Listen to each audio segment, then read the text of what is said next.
Hello guys, this is Celso. In this tutorial video, we'll be talking about the load element. In special, how to define a load in a specific connection in OpenDSS and how each load connection affects the nodal admittance matrix of the system. In the example shown in this video, we will consider that the loads are modeled as a constant power. Let's start with a three-phase Y-connected balanced load. This load is connected to the nodes A, B, and C, and each branch has an impedance Z or admittance Y. Let's assume that this three-phase load is grounded. The line-to-line voltage between the nodes A and B is VAB, the voltage across the branch connected to phase A is VA, and the current flowing into this branch is IA. Assuming that the voltages VA, VB, and VC are balanced, we can say that the three-phase complex power consumed by this load is 3 times VA times IA conjugated. We also know that VA is equal to Z times IA and that Z can be constituted by a resistance and a reactance. Applying equation 2 in 1, we have that the three-phase complex power is equal to 3 times VA squared divided by Z conjugated.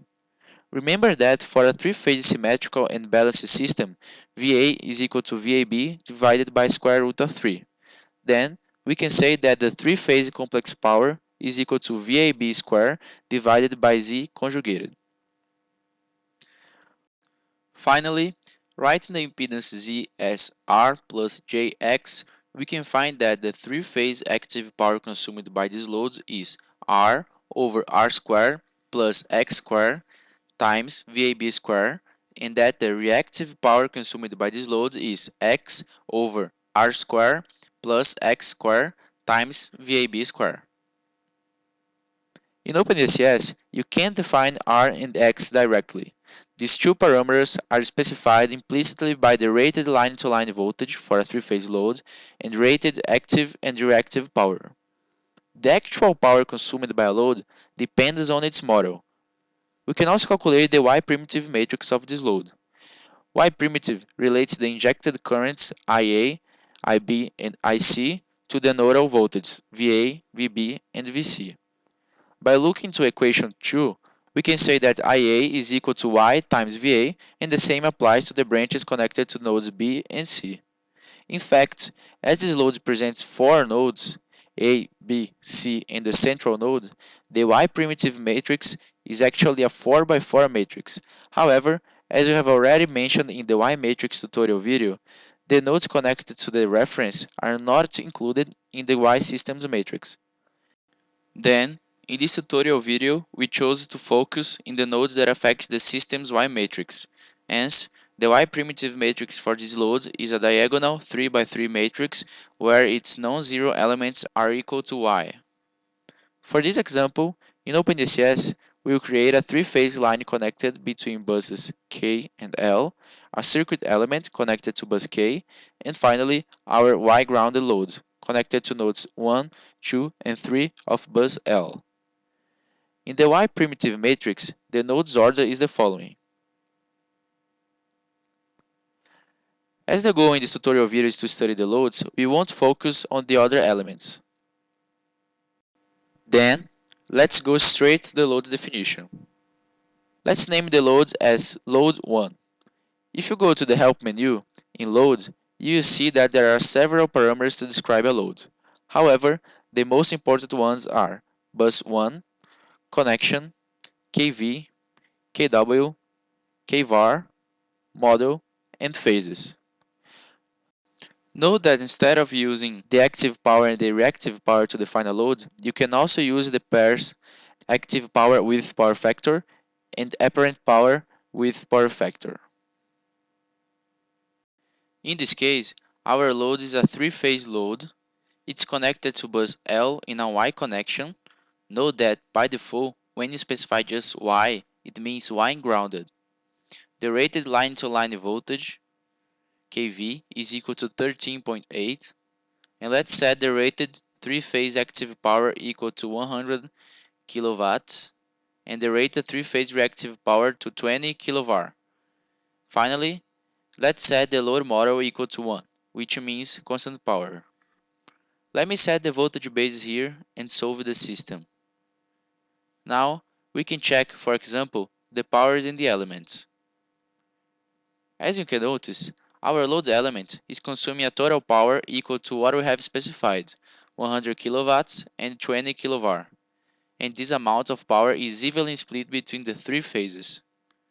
It also can be noticed that the load element has a fourth terminal, connected to node 0 of bus L, which is due to the fact that it has a Y-grounded connection. In current and current element, you can notice that as we are talking about a balanced load in a quite balanced system, the magnitude of the current in each phase of the load is equal and they are 120 degrees displaced from each other. Finally, there is a current flowing into the node 0 of the load, which is negligible. In order to verify all the attributes of the load, you can use the command dump plus the full name of the load plus debug. Here you can see the real and imaginary parts of the Y primitive matrix. The first three lines and columns represent the 3 by 3 diagonal matrix we talked about before, in which all the elements in the diagonal are equal to Y. Now, let's consider a Y ungrounded load. As the neutral is not grounded, I will emphasize its node. The voltage of node A with respect to the system's reference is VA. The voltage of node B is VB. The voltage between nodes A and N is VAN, and the voltage between nodes A and B is VAB. The currents flowing into each node is I and the name of the node. For example, the currents flowing into nodes A and N are IA and IN, respectively. The complex power consumed by this load is the sum of the power consumed by each branch, that is VAN times IA conjugated plus VBN times IB conjugated plus VCN times IC conjugated. In order to define the Y primitive matrix of this load, we must find relations between the injected currents and the nodal voltages. Then we can say that IA is equal to Y times VN, that is equal to Y times VA minus Y times Vn. By doing the same for the branches connected to the phases B and C, we find two more similar equations.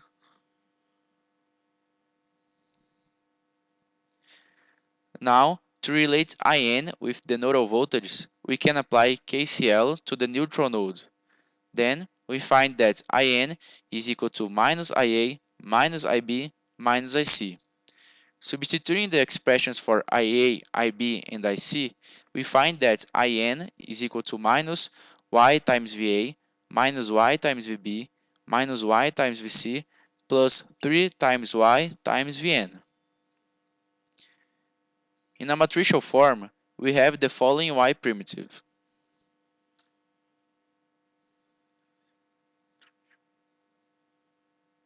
In OpenDSS, we will change the previous Y grounded load to a Y ungrounded load.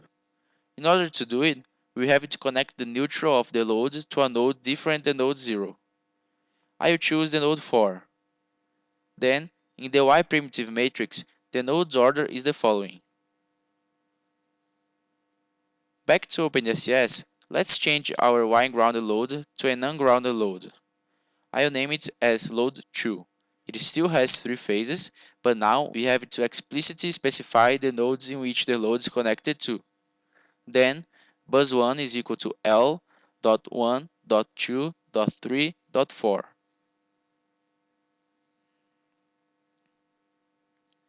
As you can notice, the Y primitive matrix is equal to what we were expecting.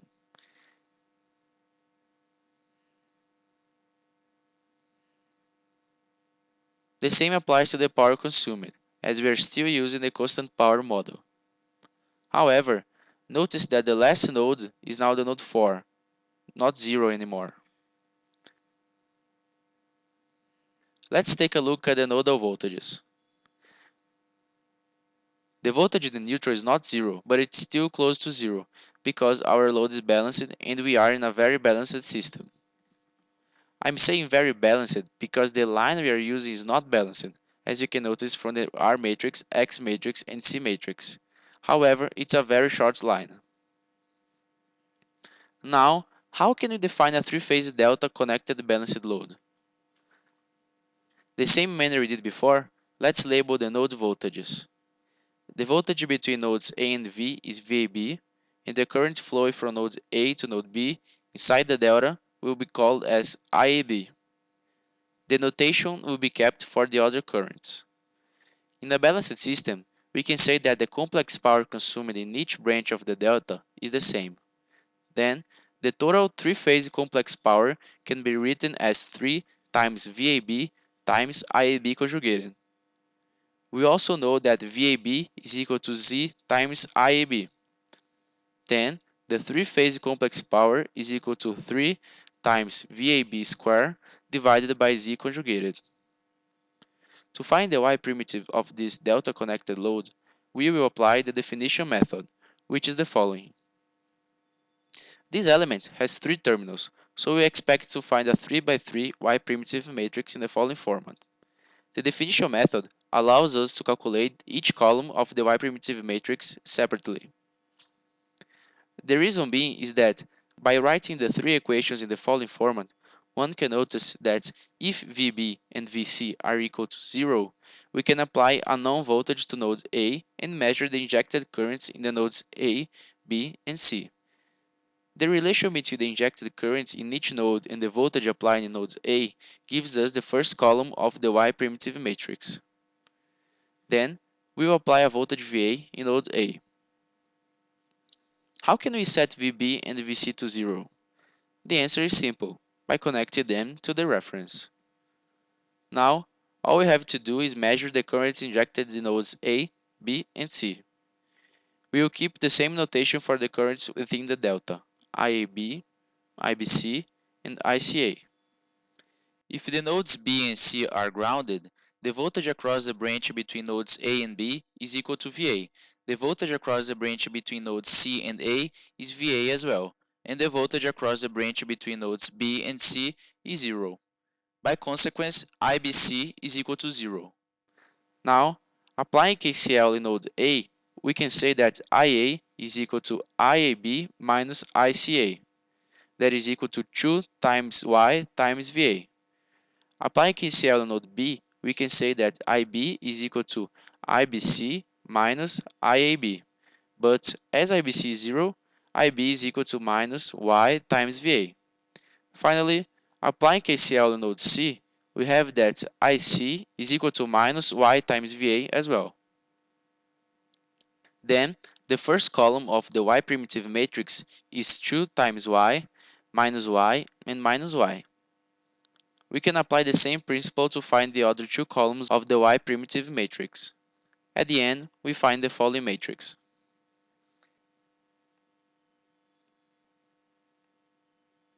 In our example in OpenDSS, this is the new situation. Let's name this load as load 3.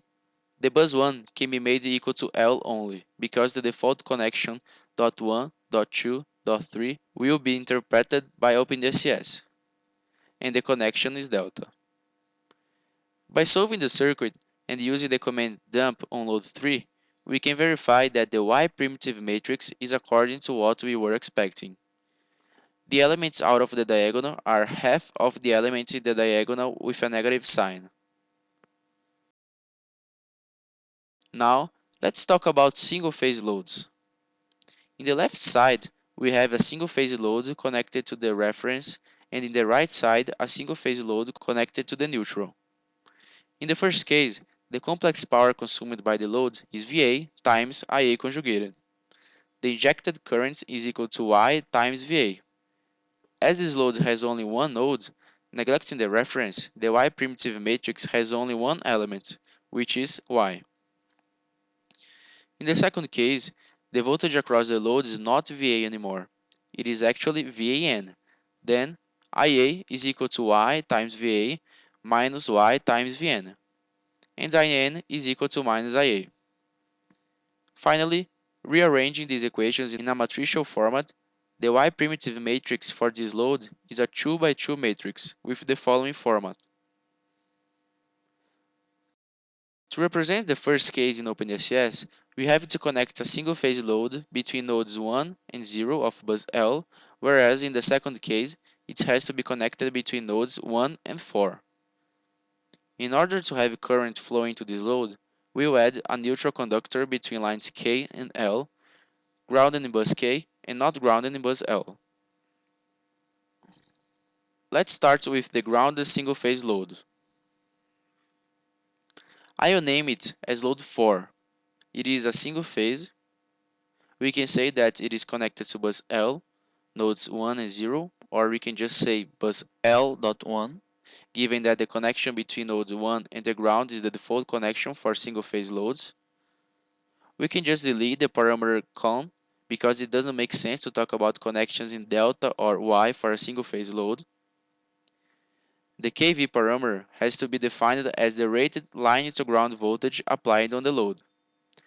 As we are working a three-phase system with a line-to-line voltage of 13.8 kV, the line-to-ground voltage is 13.8 divided by square root of 3, that is 7.96 kV.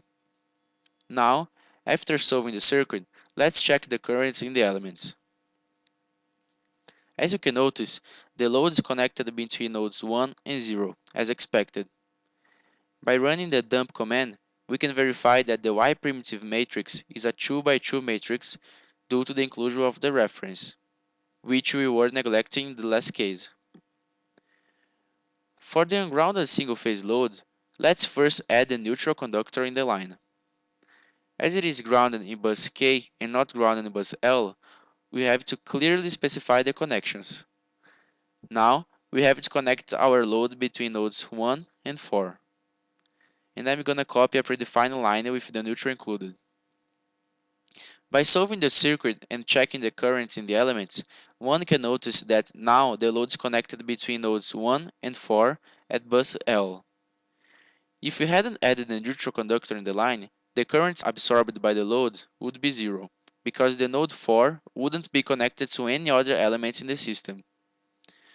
Running the dump command again, we can verify that the Y primitive is a 2 by 2 matrix with the same format we were expecting. You can also connect a load between two phases. The definition is similar to the single phase case. Let's connect this load between nodes 1 and 3. The Y primitive matrix is the same. Back in OpenDSS again, you have to specify the nodes clearly. In this case is dot 1, dot 3. Pay attention to the voltage. In this case, as the load is connected between two phases, the line-to-line voltage has to be specified, which is 13.8 kV. Solving the circuit, we can verify the load's connection between nodes 1 and 3 in the currents in elements report. In OpenDSS, you can also define unbalanced three-phase loads. Let's imagine an unbalanced three-phase load connected in delta. The way this type of load is modeled in OpenDSS is by defining three different phase-to-phase loads connected between nodes 1 and 2, 2 and 3, and between nodes 3 and 1. Back to OpenDSS, let's name the first one as load 6AB, and we know that it is connected between phases 1 and 2. Note that as this load is connected between phases A and B, it has to be defined with a line-to-line voltage. To define the other two loads, we can just copy the first one and adjust the name, the buzzword definition, and change the rated power in order to have an unbalanced three-phase load. Let's solve this circuit and check the power in the elements. As you can notice, we have three phase-to-phase loads, each one consuming a different power. However, the total power consumed by each load is equal to the defined rated power. Finally, we can also define a three-phase Y-connected unbalanced load in a similar way. The difference is that each individual load is a single-phase load with one of its terminals connected to either the reference, node 0, in the case of a Y-grounded connection, or the neutral, node 4, for example, if you want to model a three-phase Y-connected unbalanced and ungrounded load. First, let's assume that the load is grounded. In OpenDSS, all we have to do is to connect the second terminal of each load to the reference, and also set the rated voltage to align to ground voltage. By solving the circuit and opening the currents in elements report, we can verify that each single phase load is connected to the reference and that the currents drawn by each of them is different. If you want to model a three-phase Y-connected unbalanced and ungrounded load, all you have to do is connect the second terminal of each load to the node 4. Again, you can check the connection using the currents in the elements report. Note that the values of the currents drawn by each single-phase load has changed compared to the last case, which makes sense because we have basically added other nodes to our system, changing its Y matrix and by consequence the power flow solution.